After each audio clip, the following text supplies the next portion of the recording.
The Pretenders, and a demo of Brass in Pocket from early 1978. And that recording was, I guess, lost to most fans until it showed up as part of a deluxe reissue of the band's debut record in 2006. U2 has been systematically going through their entire catalog for a couple of years now, re-releasing each of their albums in enhanced forms, starting with a Boy album, which came out on October the 20th of 1980. The updated edition was released on July 21st, 2008, and it came in three forms. First, there was a remastered edition of the original album, and remastered, by the way, means that the master tapes were hauled out and tweaked to sound better using today's technology, something that usually means superior audio quality. You could also buy the new Boy album in a deluxe format, which is a fancy way of saying it featured the original album along with a second disc full of B-sides and alternate takes and live performances.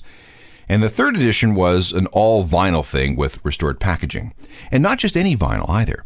180-gram vinyl.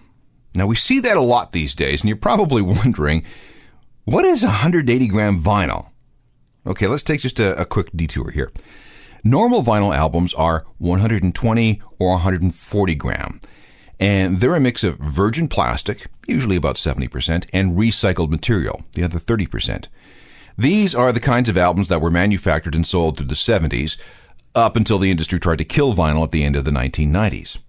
Before the 70s, though, vinyl albums tended to be much heavier, much thicker. The oil crisis, and let's remember that vinyl is a petrochemical product, forced record companies to economize, hence the thinner and more flexible records. The downside is that these records scratch more easily, they wore out quicker, and they didn't track phonograph needles as well, which all added up to more noise and more wear.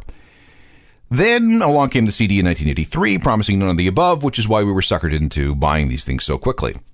Now, though, because vinyl isn't selling in the crazy quantities it used to, manufacturers can afford to use more material when pressing up records, and they can charge more too, which they usually do. 180-gram vinyl means that the blob of vinyl, this is actually called a biscuit, that's used to press the disc weighs 180 grams. Grooves can be cut much deeper and thus hold much more musical information and therefore better audio. Tone arms track better. There's less warpage, less noise.